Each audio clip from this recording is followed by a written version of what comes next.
അരി കുതിർക്കാനൊന്നും മെനക്കെടാതെ തന്നെ നല്ല പെർഫെക്റ്റ് ആയിട്ടുള്ള ഇതുപോലുള്ള അപ്പം ഉണ്ടാക്കാനായിട്ട് 1-2 കാര്യങ്ങൾ മാത്രം ശ്രദ്ധിച്ചാൽ മതി. കണ്ടില്ലേ, നല്ല സോഫ്റ്റുമാണ്, നല്ല പെർഫെക്റ്റ് ആയിട്ടുള്ള അപ്പം. ക്രിസ്മസിൻ്റെ അന്ന് ബ്രേക്ക്ഫാസ്റ്റിനൊക്കെ നമുക്ക് ഇതുപോലുള്ള അപ്പമൊക്കെ ഉണ്ടാക്കിയെടുക്കാനായിട്ട് വലിയ മെനക്കേടൊന്നുമില്ല. അത് മാത്രമല്ല, അരച്ച് വെച്ചതിന് ശേഷം ഒരു 2-3 മണിക്കൂർ കഴിയുമ്പോഴത്തേക്ക് നിങ്ങൾക്ക് ഇതുപോലുള്ള അപ്പം ഉണ്ടാക്കിയെടുക്കാനും പറ്റും. അപ്പോൾ നമുക്ക് ഈ ഒരു പെർഫെക്റ്റ് അപ്പം എങ്ങനെയാണ് ഉണ്ടാക്കുന്നതെന്ന് നോക്കിയിട്ട് വരാം. അരിപ്പൊടി വെച്ച് നമുക്ക് വേഗത്തിലുള്ള പാലപ്പം ഉണ്ടാക്കാനായിട്ട് ആദ്യം തന്നെ ചെറിയ ചൂടുള്ള വെള്ളം ഒരു 1/2 കപ്പോളം ഞാൻ എടുത്തു വെച്ചിട്ടുണ്ട്. അതിലേക്ക് നമുക്ക് കുറച്ച് പഞ്ചസാര ഇട്ട് കൊടുക്കണം. ഒരു 2 ടേബിൾ സ്പൂണ് പഞ്ചസാര ഇട്ട് കൊടുക്കുന്നുണ്ട് ഞാൻ. മധുരം നിങ്ങൾക്ക് ഇത്തിരിയൂടെ വേണമെങ്കിൽ അഡ്ജസ്റ്റ് ചെയ്യാം, കുറച്ചുകൂടി ഇട്ട് കൊടുക്കാം. ഇനി ഇതിലേക്ക് ഒരു 3/4 ടേബിൾ സ്പൂണ് ഈസ്റ്റ്, ഇതുപോലുള്ള ഈസ്റ്റാണ് ഇട്ട് കൊടുക്കുന്നത്. ഒരു 3/4 ടേബിൾ സ്പൂൺ ഇട്ട് കൊടുക്കുകയാണ്. ആ ഒരു പഞ്ചസാര ലൈനിൽ കിടന്നിട്ട് ഇതൊന്ന് ആക്ടിവേറ്റ് ആയിട്ട് വരണം. ഈസ്റ്റ് എടുക്കുമ്പോൾ ഒരു കാര്യം ശ്രദ്ധിക്കണം, ഡേറ്റ് ഉള്ളതായിരിക്കണം. അതുപോലെ തന്നെ ഈസ്റ്റ് എപ്പോഴും ഉപയോഗിച്ചതിന് ശേഷം നമ്മൾ ഫ്രിഡ്ജിനകത്തേ സൂക്ഷിക്കാവൂ. ഇനി നമുക്കിതൊന്ന് ആക്റ്റീവായി വരട്ടെ, അപ്പോഴത്തേക്ക് ബാക്കിയുള്ള കാര്യങ്ങളൊക്കെ ഏതൊന്ന് നോക്കാം. ഈസ്റ്റ് ഒന്ന് ആക്റ്റീവായിട്ട് വരുന്ന നേരം കൊണ്ട് നമുക്ക് ഇതിലേക്ക് വേണ്ടത് ഇത്രയും കപ്പ് ചോറ് ഞാൻ എടുത്ത് വെച്ചിട്ടുണ്ട്. ഇത് ബസ്മതി റൈസ് വേവിച്ചതാണ്. അത് ഇത്രയും എടുത്ത് വെച്ചിട്ടുണ്ട്.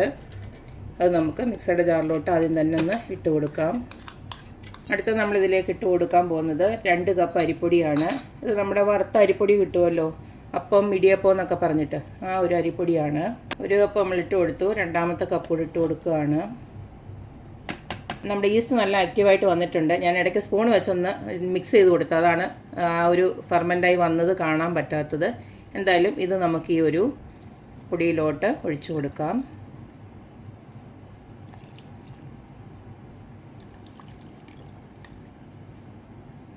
ഇതിനെ ജസ്റ്റ് ഒന്ന് നമുക്ക് ഇളക്കി ഒന്ന് കൊടുക്കാം. കാരണം അരിപ്പൊടി ഒന്ന് മിക്സ് ചെയ്തിട്ട് വേണം നമുക്ക് മിക്സിയിൽ നല്ലതായിട്ടൊന്ന് അരച്ചെടുക്കാം, അല്ലെങ്കിൽ ഇത് അരയത്തില്ല.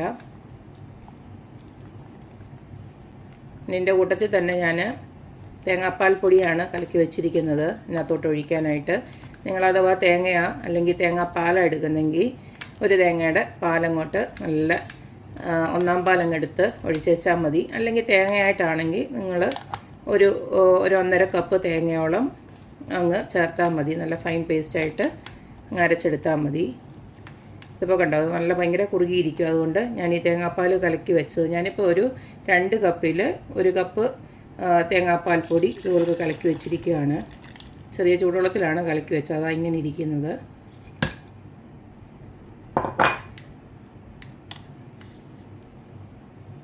ഒന്നും കൂടെ ഒന്ന് മിക്സ് ചെയ്തിട്ട് നമുക്കൊന്ന് അരച്ചെടുക്കാം.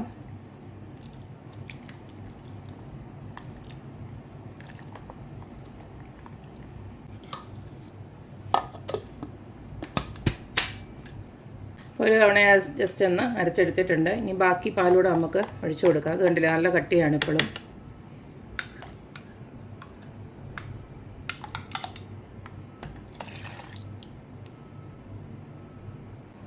ഈ ഒരു രീതിയിൽ ഞാൻ അരച്ചെടുത്തിട്ടുണ്ട്. ഇതിനെ നമുക്ക് ഇത്തിരി വിസ്താരമുള്ളൊരു പാത്രത്തിലോട്ട് നിന്ന് ഒഴിച്ചു വെക്കാം.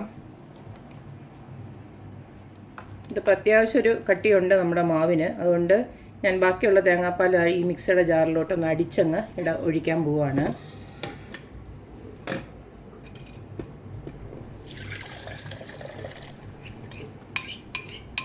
ബാക്കി വന്ന തേങ്ങാപ്പാലൂടെ ഇതുപോലെ നന്നായിട്ട് അടിച്ചെടുത്തിട്ടുണ്ട്. അതിനകത്ത് ചില അരിപ്പൊടിയുടെ ശകലമൊക്കെ ഒന്ന് ഈ മിക്സിയുടെ ജാറിലുണ്ടായിരുന്നു, അവിടെ ഇവിടെയൊക്കെ കട്ട പിടിച്ചിരുന്നത്. അതെല്ലാം ഇപ്പം നല്ല ഫൈനായിട്ട് നമ്മൾ അടിച്ചെടുത്തിട്ടുണ്ട്. ഇതുപോലെ ഒന്ന് ഒഴിച്ചു കൊടുക്കാം. ഇൻ കേസ് നിങ്ങൾക്ക് ഇത്തിരി കട്ടി കുറവാണെന്ന് തോന്നിക്കഴിഞ്ഞാൽ നിങ്ങൾക്ക് ഇത്തിരിയുടെ നമ്മുടെ അരിപ്പൊടി അങ്ങ് മിക്സ് ചെയ്ത് കൊടുത്തേച്ചാൽ മതി. ഇനി ഇതെല്ലാം കൂടെ നമുക്ക് നന്നായിട്ടൊന്ന് മിക്സ് ചെയ്ത് വെക്കാം. ഇതിപ്പോൾ നന്നായിട്ട് മിക്സായി വന്നിട്ടുണ്ട്. ഈ ഒരു കൺസിസ്റ്റൻസിയിൽ മതി നമ്മുടെ അപ്പത്തിൻ്റെ മാവ്, അതായത് നമ്മുടെ ദോശമാവിൻ്റെയൊക്കെ ഒരു അയവിൽ മതി. ഇനി നമുക്കിത് അടച്ചു വെച്ച് ഒരു 2-3 മണിക്കൂർ ആകുമ്പോഴത്തേക്ക് നല്ലതായിട്ട് ഫെർമെൻ്റായി പൊങ്ങി വരും. അതാണ് യഥാർത്ഥ അപ്പത്തിൻ്റെ ഒരു പരുവെന്ന് പറയുന്നത്. രാവിലത്തേക്കൊക്കെ ആണെങ്കിൽ ലേറ്റ് നൈറ്റ് അങ്ങ് അരച്ച് വെച്ചാൽ മതി. രാത്രി ഒരു 10 മണിയൊക്കെ ആകുമ്പോഴത്തേനും അരച്ച് വെച്ച് കഴിഞ്ഞാലും രാവിലെ ആകുമ്പോഴത്തേന് നല്ലതായിട്ടിരിക്കും. പിന്നെ നമ്മുടെ ക്ലൈമറ്റിൻ്റെ അനുസരിച്ചുകൂടി ഇരിക്കും. ക്ലൈമറ്റ് നല്ലതാണ്, ഇവിടെയൊക്കെ ഇപ്പോൾ തണുപ്പാണ്. നല്ല തണുപ്പാണെങ്കിൽ ഇത് ഫെർമെൻ്റ് ആവാൻ കുറച്ച് നേരം എടുക്കും, അത്രയേ ഉള്ളൂ. എന്തായാലും ഞാനിത് അടച്ചു വെക്കുകയാണ്. അപ്പത്തിൻ്റെ മാവ് അരച്ച് വെച്ചിട്ട് ഇപ്പോൾ ഒരു 4 മണിക്കൂറോളം ആയിട്ടുണ്ട്. 4 മണിക്കൂറായപ്പോഴത്തേന് ഇത്രയും നല്ലതായിട്ട് ഫെർമെൻ്റായി വന്നിട്ടുണ്ട്. ഈ സമയം നമുക്ക് ആവശ്യത്തിനുള്ള ഉപ്പും അതുപോലെ തന്നെ പഞ്ചസാര വേണ്ടവർക്ക് അതുകൂടെ ആഡ് ചെയ്തിട്ട് നമുക്ക് അപ്പം ഉണ്ടാക്കിയെടുക്കാം. അപ്പം ഞാനൊന്ന് കലക്കി വെക്കുകയാണ്.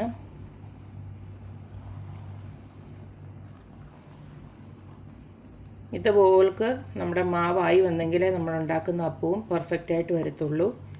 ആ ഒരു കാര്യം ശ്രദ്ധിക്കണം.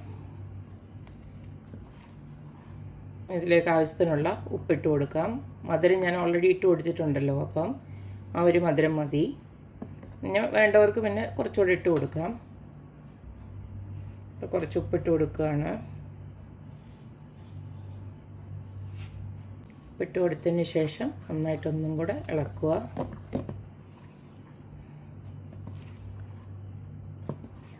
ഇനി നമുക്ക് അപ്പം ചുട്ടെടുക്കാം.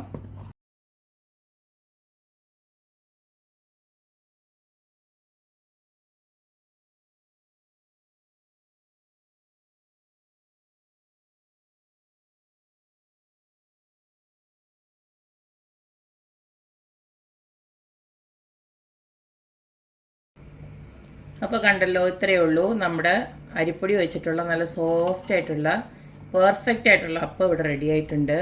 ഇപ്പോൾ ക്രിസ്മസിന് ഇപ്പം നമ്മൾ അരിയൊക്കെ അരയ്ക്കാൻ ബുദ്ധിമുട്ടുള്ളവർക്ക് ഈ ഒരു പൊടി വെച്ച് നല്ല സൂപ്പറായിട്ട് സോഫ്റ്റ് ആയിട്ടുള്ള പാലപ്പം ഇതുപോലെ റെഡിയാക്കാം. വളരെ എളുപ്പമാണ്.